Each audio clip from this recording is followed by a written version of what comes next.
Saudara dan saudari yang saya kasihi, kita lanjutkan kembali wedaran tentang pencerahan ini. Tetaplah nikmati momen saat ini dan di sini. Teruslah terhubung kepada diri sejati yang bersemayam di relung jiwa kita. Tetap rasakan kesatuan yang agung dengan Gusti yang Maha Pengasih, yang kita mengerti sebagai Sang Sumber Kehidupan. Saudara dan saudari yang saya kasihi,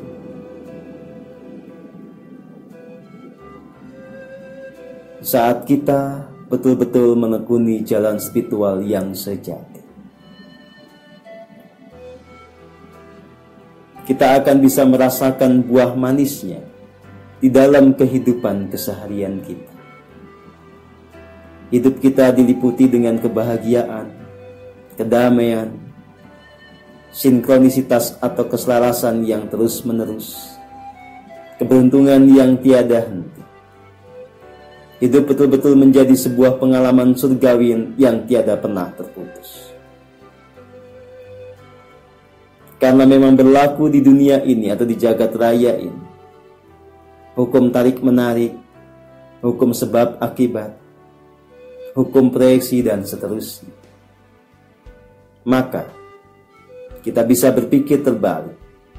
Ketika hidup kita masih ruwet, ketika kita masih penuh dengan duka cita, maka itu penanda bahwa masih ada yang tidak selaras di dalam laku kita. Kita masih belum menemukan esensi yang paling mendasar dari laku spiritual itu sendiri. Berarti masih ada indikasi-indikasi ketidakmurnian di dalam jiwa kita.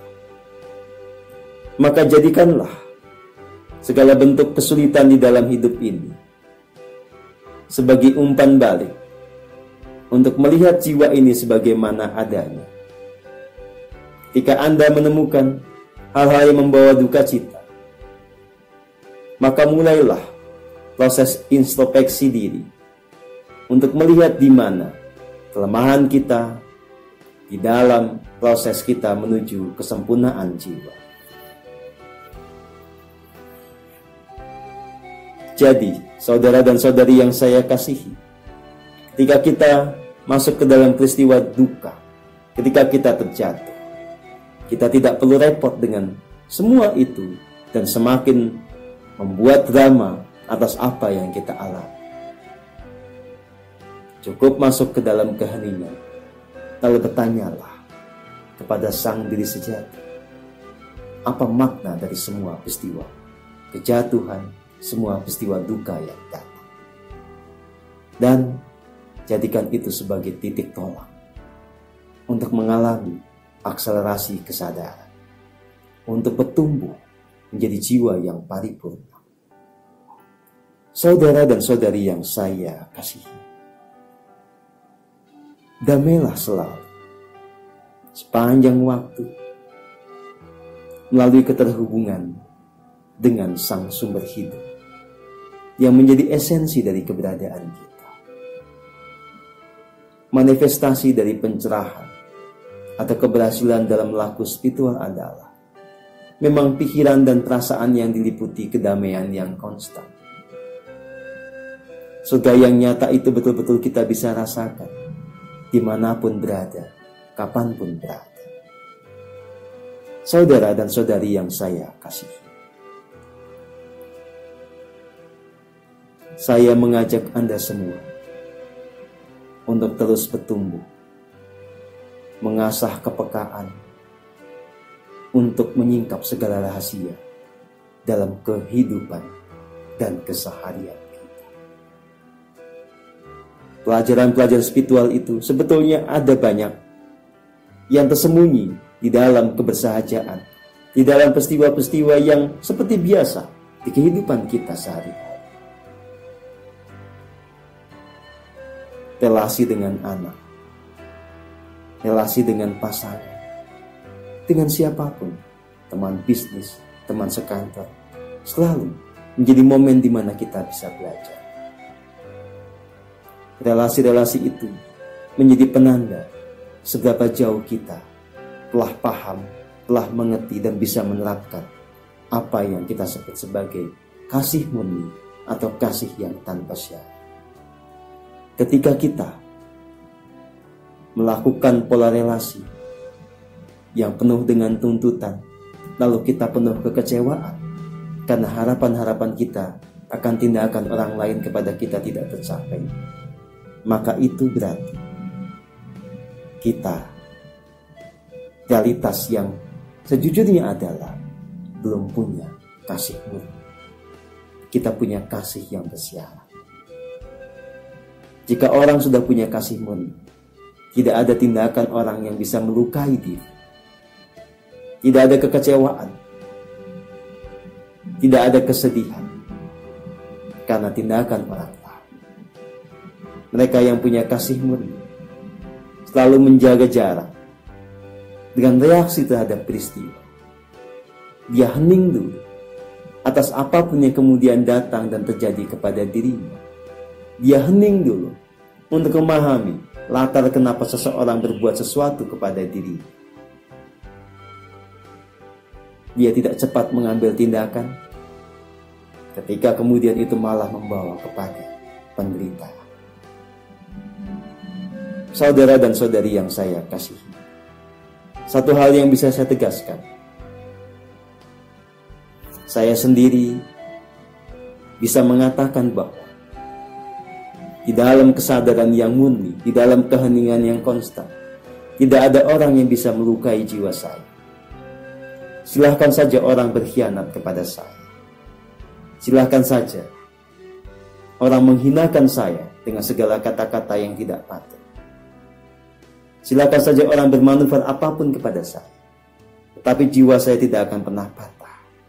Saya tidak akan pernah berduka cita. Saya tidak akan pernah terluka.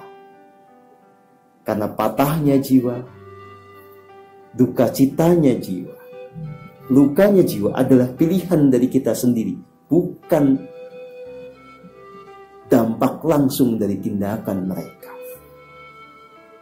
Kita bisa memilih untuk merespon apapun terhadap apa yang mereka lakukan kepada kita. Saya bisa memilih tetap tenang, tetap damai, apapun yang orang lain lakukan. Itulah manifestasi dari kasih yang murni. Kasih yang murni membuat jiwa kita merdeka. Tidak ada beban. Semuanya ada di dalam keselarasan. Kasih murni ini memastikan surga yang nyata bisa kita dapatkan terus-menerus. Jika kita masih tergantung kepada tindakan orang kepada kita seperti apa, kalau kita masih mengharapkan tindakan orang selalu seperti yang kita mau, itu hanya akan mengantarkan kita kepada hilangnya surga itu. Kita malah akan terjatuh kepada neraka karena ketidaktulusan kita sendiri. Kasih yang bersyarat itu hanya akan berujung kepada penderitaan. Karena pada faktanya, orang tidak bisa melakukan sesuatu selalu seperti yang kita mau. Biarlah orang bertindak sesuai dengan landasan kesadaran. Jika dia benar, ya kita terima. Kita bersyukur, kita berterima kasih. Kita telah terhubung atau kita punya kenalan, punya orang dekat yang selalu hidup di dalam kebenaran. Jikapun dia salah, bertindak karena angkara murkanya, ya demikianlah level kesadarannya. Demikianlah yang dia bisa capai, ya kita maklumi saja. Kita maafkan dengan tanpa syarat. Jadi, tidak ada alasan bagi kita untuk hidup menderita. Tidak ada alasan bagi kita untuk membuat jiwa ini bisa terluka. Kita yang memilih. Sepenuhnya kita sang penentu. Maka, di dalam ujaran spiritual,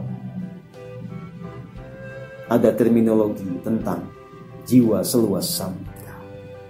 Ini hanyalah simbol saja untuk jiwa yang lapang, yang telah menyatu sepenuhnya dengan sang esensi, sehingga bisa menampung apapun, tidak tergoyahkan oleh apapun. Betul-betul punya elastisitas, punya kelenturan untuk menghadapi dinamika dan gejolak, termasuk kelenturan untuk menghadapi tindakan orang lain yang tak terduga. Damailah selalu di dalam keheningan, di dalam ketentunan dengan diri sejati. Jadilah manusia dengan jiwa samudera, jiwa yang lapang. Bahagialah selalu. Terimalah apapun yang datang, terimalah apa yang dilakukan oleh orang lain sebagai kewajaran, dengan pemakluman yang paripurna. Tetap bahagia, karena memang tidak ada alasan untuk berduka cita. Damai, damai semua, rahayu.